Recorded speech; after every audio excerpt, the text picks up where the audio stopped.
La vie en Mauricie avec Catherine Brisson.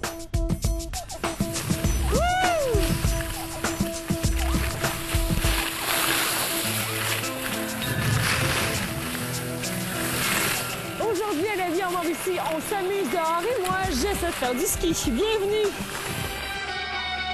Robert Roy, bienvenue à Vallée-du-Parc. Ben merci beaucoup. Est-ce que tu es un amateur de ski, premièrement? Est-ce que tu es bon en ski? Ben je me débrouille en ski quand même. Je me débrouille un peu dans tous les sports, on va dire. Je suis pas un pro, mais j'aime ça faire du ski. Mais j'en fais presque jamais parce que je suis tout le temps en train d'animer dans le carnaval de Québec, ces choses-là. Oui, c'est vrai que tu es pas mal occupé. Mais là, je vois qu'il y a comme un problème avec ton ensemble. C'est-à-dire que tu as ton ensemble d'aérobins, des bâtons de ski, mais pas de bottes dans les pieds ni de ski. Alors aujourd'hui, tu nous parles d'entraînement avant d'aller faire du ski. Oui, parce que le ski alpin, tout comme la planche à neige, c'est un sport qui est particulier en ce sens qu'on le pratique dans une montagne enneigée. Les températures sont sous zéro. On a des bottes rigides dans les pieds et puis on est assis longtemps dans un télésiège. Alors, il y a l'échauffement qui est important, tout ça pour augmenter les performances puis diminuer les risques de blessures. Alors moi, je prétends qu'il y a 3 phases dans notre entraînement. Le premier, c'est la phase chalet. La phase chalet. Donc, moi, je l'aime, cette phase-là, particulièrement parce que je prends mon petit café, mon chocolat chaud, les pieds sur le poêle, le foyer. C'est génial, j'adore ça. Ça, c'est après, ça. Ah, excuse-moi. Ça, c'est l'après-ski. Bon, on va parler de la préparation avant d'embarquer sur les pistes. Ce qu'il faut faire, c'est si on peut le faire dans le chalet, la phase le dit, c'est préférable de le faire à l'intérieur pour garder notre chaleur. Mais pendant 5 à 10 minutes, on fait des pas. Alors, je vais te faire des petites démonstrations.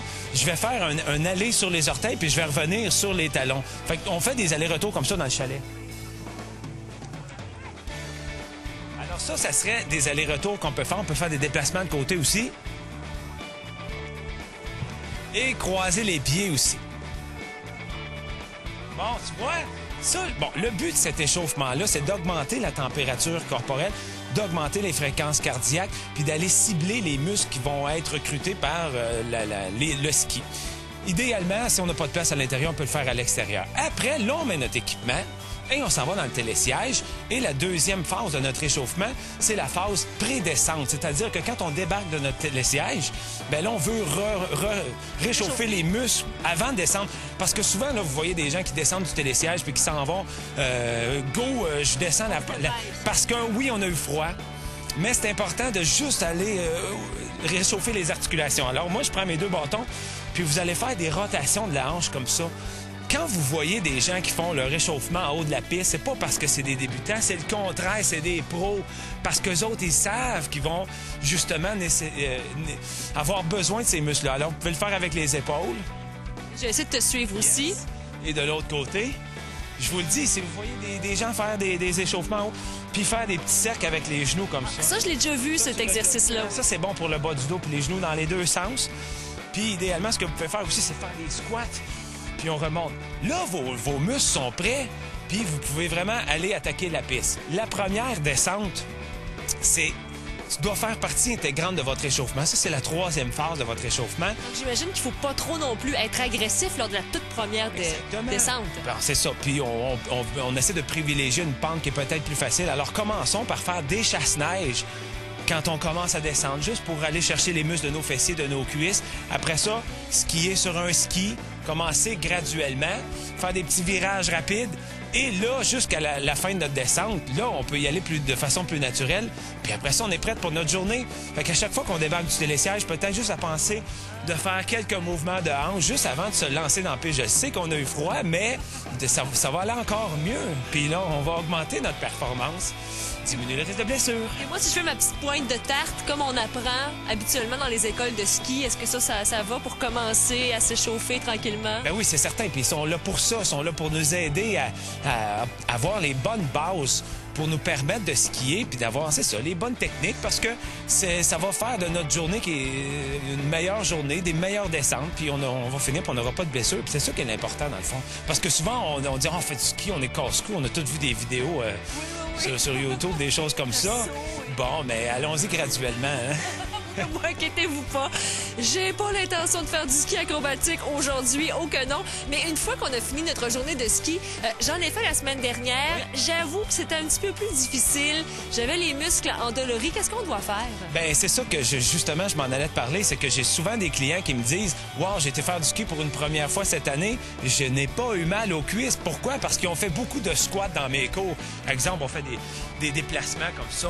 On fait beaucoup de mouvements avec les genoux. Alors, on bouge les cuisses. Fait qu'à la maison, pensez de renforcer les muscles de vos cuisses en faisant des exercices de squat ou des fentes avant comme ça.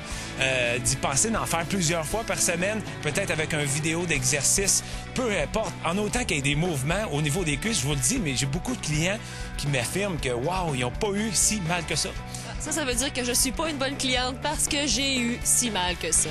Robert Roy, merci beaucoup. Ça a été un plaisir. On se retrouve la semaine prochaine. Vite, on va aller faire du ski. Merci, bon ski.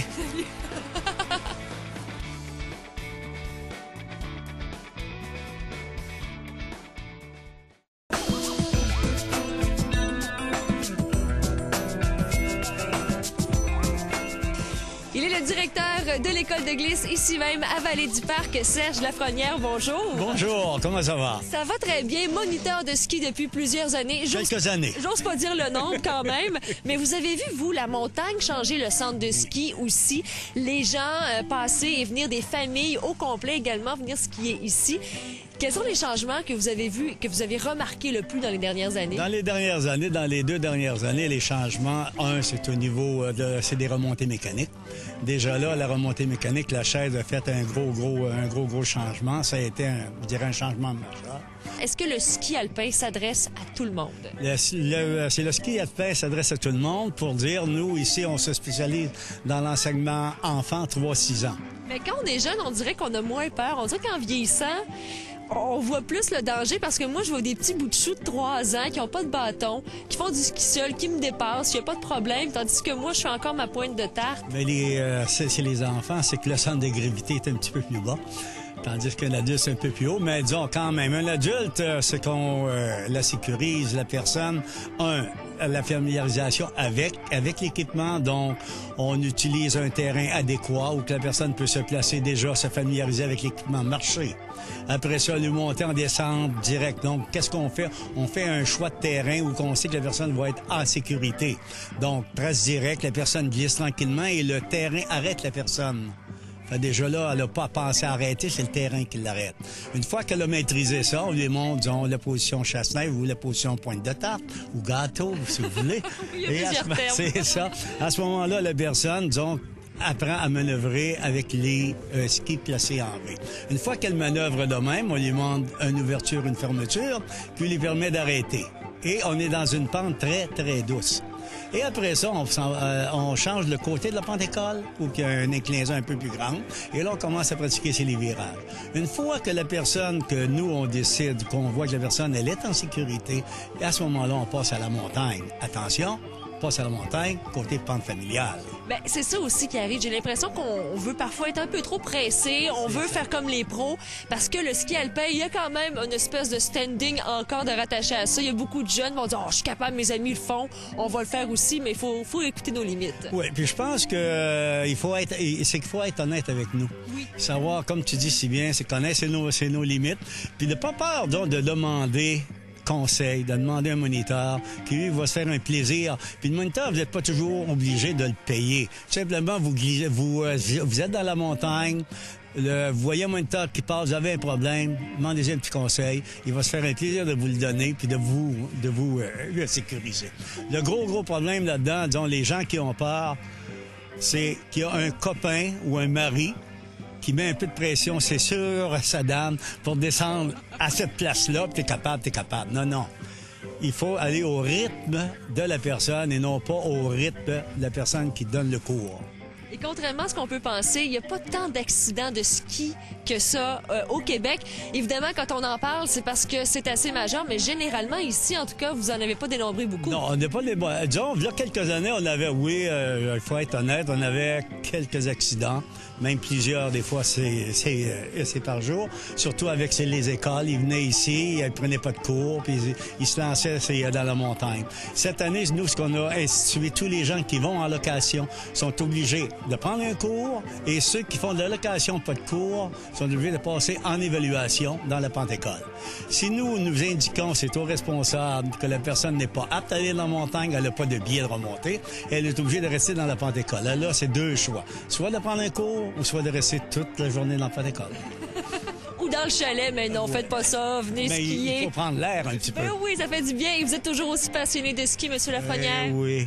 Très, très. Moi, disons, je skie par jour, je dirais 1 heure minimum par jour, des fois 2, des fois 3, 6 jours semaine. Ça, c'est la belle vie. Merci beaucoup, Serge Lafrenière. Au plaisir, on va venir vous rencontrer ici même à Vallée-du-Père. Et j'invite tout le monde à venir nous voir, on va prendre soin de vous. Merci. Bonjour. Chose certaine, s'amuser à l'extérieur, ça fait du bien et ayez pas peur de faire du ski, c'est très agréable. Bon après-midi et à demain. Salut!